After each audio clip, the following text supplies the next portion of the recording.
What's up, everybody? My name is Graham Elwood, and you are watching The Political Vigilante. Reporting live. Well, I'm not live, but I'm somewhere inside the Kremlin, right? I'm a Russian asset. Oh, man. I don't like Putin or Assad. I'm not fans of those gentlemen and how they conduct themselves, but my dislike for war is greater. But that's not what we're here to talk about. This article was submitted by Faye Edelstein, who is a Patreon supporter. Guess what, guys? That's one of the things you get to do. If you go to patreon.com/Graham Elwood, the link is below. You can support the show, and one of the things you get at the $5 level is there's two $5 levels. One is you get to submit a topic or an article. That level's full right now.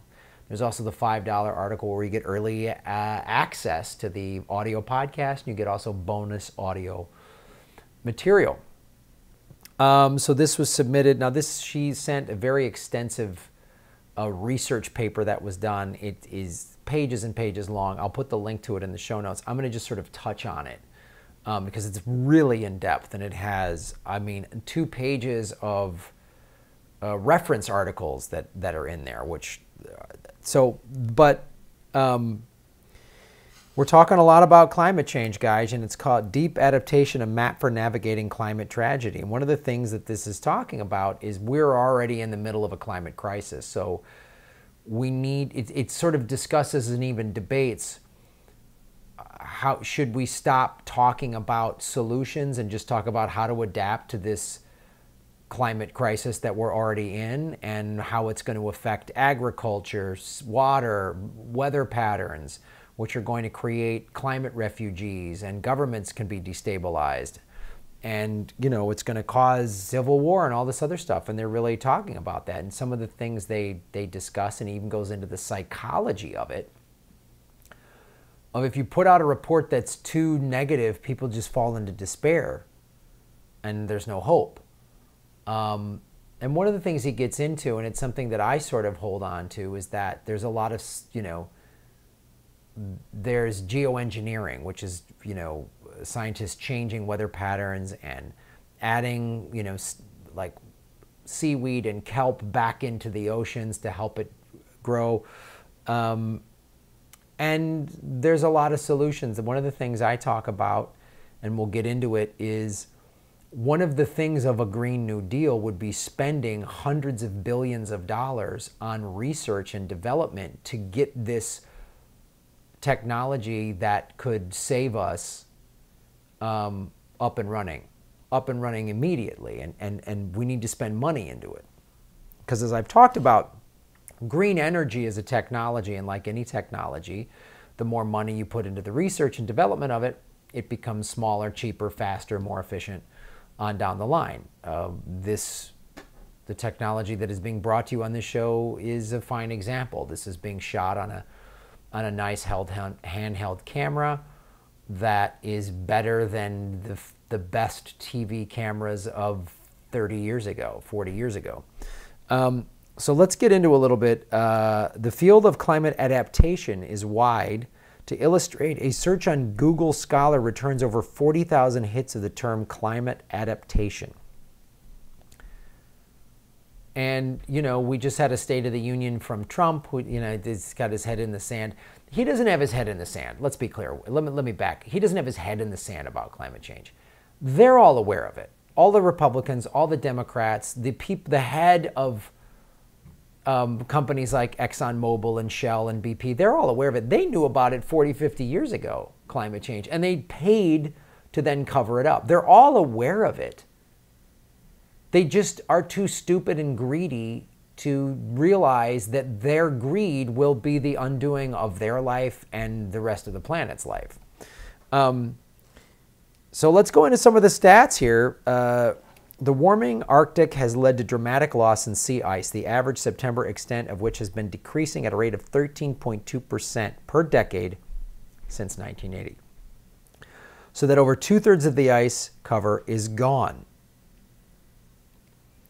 The warming of the Arctic reached wider public awareness, it has begun destabilizing winds in the higher atmosphere, specifically the jet stream and the northern polar vortex.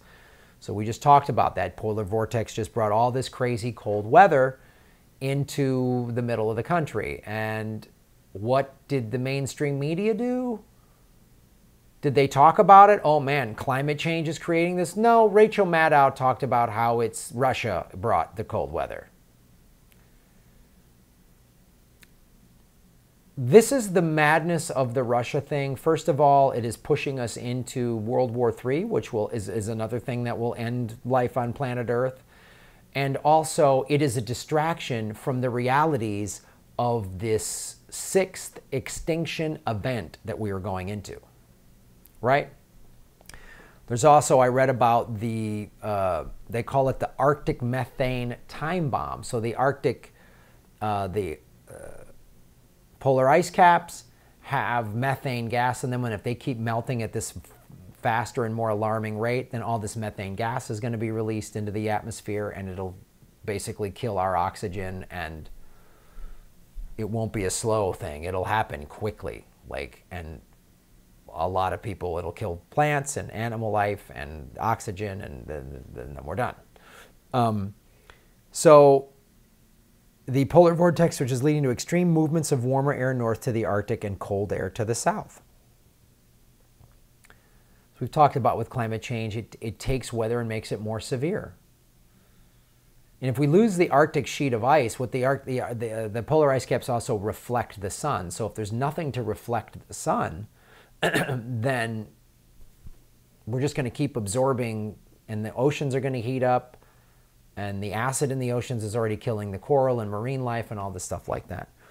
So the observed phenomena of actual temperatures and sea levels and greater than what the climate models over the past decades were predicting for our current time.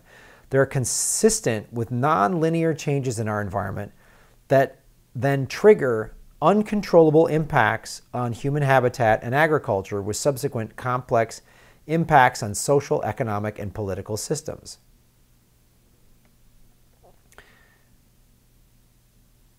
Again, it's why a Green New Deal could address all of these issues. If we don't, it's going to collapse governments, it's going to collapse societies, it's going to collapse law and order, it's going to collapse a lot of things.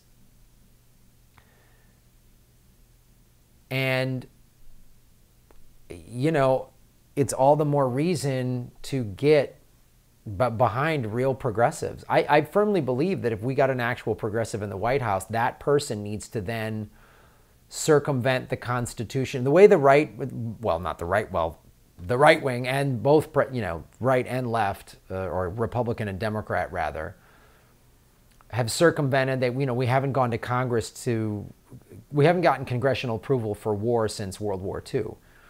And the War Powers Act allows the president to do whatever they want. We need a progressive to get in the White House and just go, all right, no, I'm arresting the heads of all of the, you know, you're an eco-terrorist or whatever, you're a climate terrorist, you helped create climate change, I'm locking you up, and this is what's happening. But you didn't get approval from, no, I don't need approval, we're just doing this, the Green New Deal is just happening. What? We're doing it. Where are you getting the money from? We're making it, we're going, let's do it.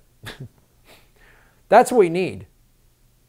The way those greedy assholes, Cheney, Bush, you know, Clinton, Obama, the way they just fucking circumvented the laws to do whatever the fuck they wanted, that's what we need to do. We need to get a progressive to just do it. Climate change has reduced growth in crop yields by 1% to 2% per decade over the past century. The UN Food and Agriculture Organization reports that weather abnormalities related to climate change are costing billions of dollars a year and growing exponentially.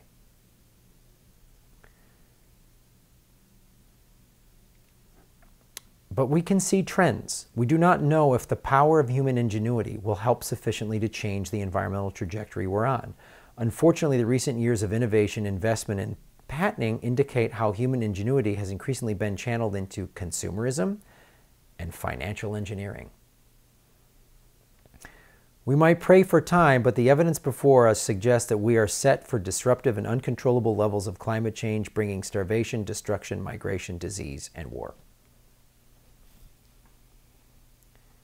The thing that gives me hope, and this is pretty dire, is if we go back through history, like 30 years ago, back in the 80s, the number one thing people thought was we were going to have, World War III with Russia. That was going to end all life on the planet. Well, we're back there again, or at least they're pushing for it.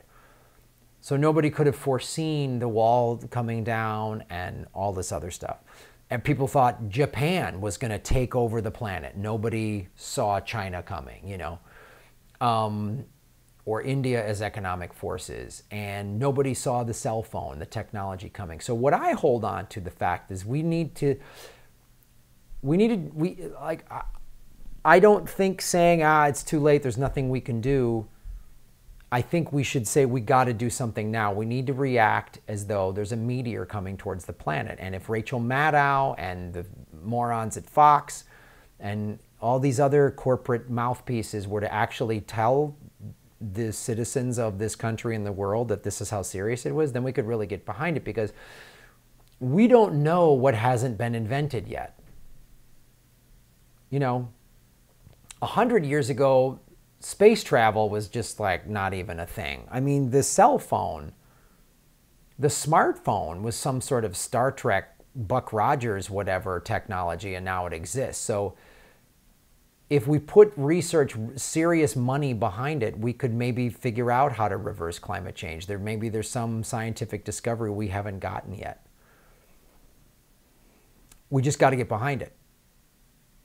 And there's no time to waste with any sort of incremental centrism that the dumb Democratic Party wants to do, while the Republicans just plunder the planet and both parties profit from the corporations that fill their pockets they're just worried about the next election cycle. That's all the two parties care about. And they have all this information and they know about it. They're probably all just like secretly planning, to just build a space station that they're all going to live on,